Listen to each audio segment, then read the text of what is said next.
I have been like as you guys have to Augusta. I have not played the course, but I've looked at the golf course.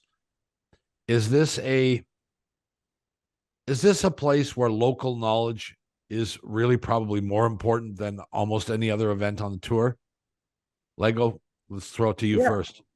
I think so. I mean, once you've played in some of those very difficult, wind conditions that get down the bottom and the corners, as Zoe can allude to, I think there's, a huge advantage to, knowing how to play those holes, when to play those holes. And I think if there's an event on the PGA Tour that the player relies more on a caddy than any other event on tour, it's this week. And I think that caddy knowledge there, not only just player knowledge, is imperative. I think that when you look at where you've got to miss it, hitting right clubs off of certain tees.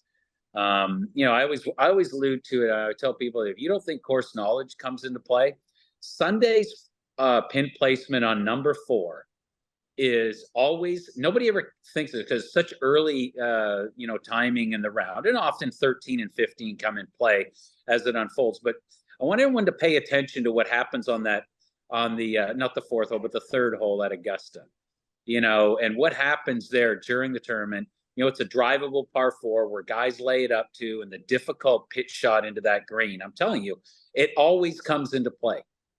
And I think that is imperative to caddy knowledge, player knowledge, how to play those holes. And for a lot of these young guys, it's difficult to play away from pins. And I think at Augusta National, you have to do that often. One of the things we don't talk about is pin placement, and Augusta is a course, Dick, that we see all the time. We all know what the holes look like. We can pretty much tell you in advance where the pin placements are going to be on Sunday. They're almost always in the same spots over and over and over again. Is that a good idea, do you think? I think it's a great idea particularly for the spectators' perspective, because they get to understand it, learn more, and Lego's right. That those classic pin placements, whether it be 18, 16, 15, all of them. Three is a good example what Lego was talking to. That front left pin placement is scarier than hell. And the precision it takes, whether you decide to go at it with driver and get your tee shot up around the green, it doesn't mean it's an easy second shot. We watched Scotty Scheffler hole it from off the green when he drove it up there, left it short, and then dunked his chip shot. But they're extremely scary shots, and we're going to find out how fast this golf course is going to play. They're getting some weather that's going to come in there. They got heat in the first round, and it'll be interesting. But I think it is a good idea for the spectators. Yes. But Richard, don't you think that the whole familiarity storyline is the most important thing for the course for this tournament period? I feel that I'm not a member. But you're I feel intimate I'm with going the golf back. course. Exactly. Yeah. Exactly. I think that's so important. I think it is important too. I don't think it's the primary thing, but I think it's one of the unique things at Augusta, and very unique because, back in my day in the early 80s, God, you only got you got the back 9 and not even all of it. And right. Then so as it's evolved and it's allowed people through the platform of television and those who get there periodically and walk the golf course, and they get a sense of how undulating it is, because you don't get that on TV. But you're right, everyone gets intimate with it, and it just makes that event that much better. But it's a wonderful aspect about Augusta National. Just seems to me it makes the golf course a bit easier on Sunday, and that we know it's not that much easier. Yeah, it's not easier. It's the situation is what makes it difficult, and obviously depending on the wind, the speed, and the situation. We all know they have lengthened the 13th hole. That's going to bring a different drama. Some people won't like it. Some people will like it. But drama it will produce. What do you think? What do you think personally? What do you guys think of the lengthening of 13? Because they moved the tee back, 30 yards? Ian, you Yeah, want to? I like it personally. I think, I think it has turned into, I just don't believe that every par five should be reachable by everybody. And that hole became that. If you watch the old, like Zokol, when we used to watch it, guys were hitting 3 and 4 woods in there, 2 irons. Yeah. That really brought a lot of drama to that hole where there was, But lately it's been 8 irons, right? well, 8 irons for Rory and 5 irons for everybody else. I mean, so that hole Yeah. has become, you drive the ball in play, it becomes, becomes a par 4 for everybody. And I don't think necessarily that's the case. I think that if you hit a great shot there, and by the way, Rory hits a great tee shot on there, he's still going to be hitting 4 or 5 iron in there, but he's got to hit a great tee shot. And, that brings in the Will Zalatoris and players like that are going to have to make a decision of hitting 3 wood or laying up. And I love that aspect of that hole. And that's what the drama is around a hole like 15. I mean, nobody's hitting 8 and 9 irons into 15. Guys are hitting long irons in there, maybe 5 irons. But, other guys, as we allude back to Chip Beck, I mean, he had to make a decision and he got crucified for it years, following that. But I think that those decisions need to be made where there's a higher risk. Inevitably, the tournament falls on the line on whether that guy goes for it with a 3 wood or 4 wood, 5 wood, whatever it may be on Sunday on a hole like 13. I think it comes into play where that could be pivotal in the who wins that golf tournament. It used to be that way. It just has now become a par 4. And I don't like it personally.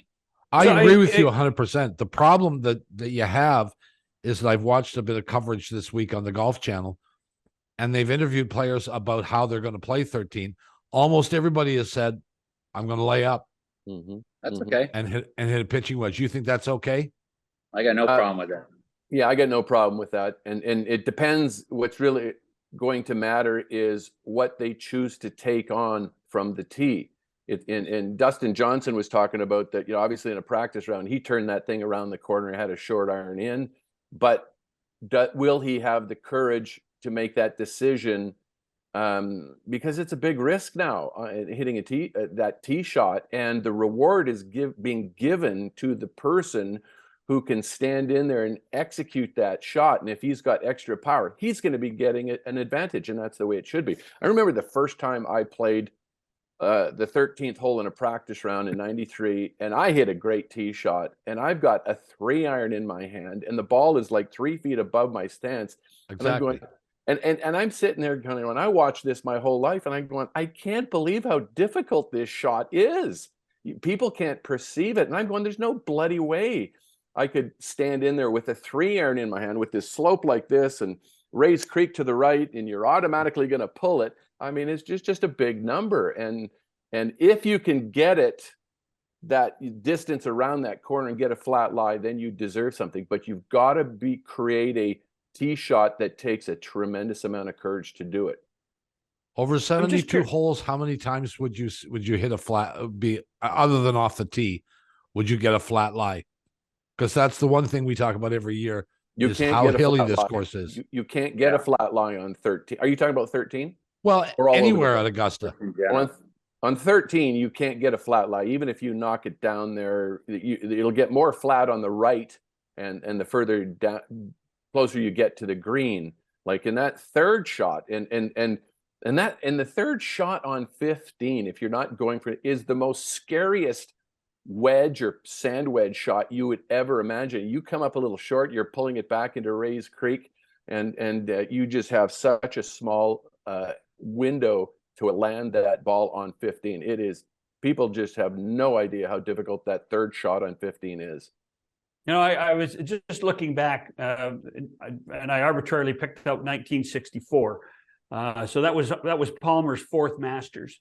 And the yardage at the course was 6,900 yards.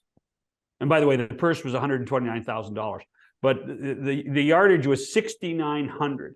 What would Bobby Jones think, Dick, with his golf course now being over 7,600? Well, I think he's a smart enough fellow that he would look at all the evolutions that come with the physical fitness that golfers are today compared to 1964. There's just a night and day difference. Technology obviously is something, and Augusta is one of the golf clubs, and the few golf clubs that has the affordability to expand, to combat and react the distance gains from that time. I think it's in good hands now. We're probably going to talk about the rollback that is going through this comment period, and whether that's good or not. There's an argument in there, but I think Bobby Jones would conform, just like the current chairman at Fred Ridley is at Augusta National.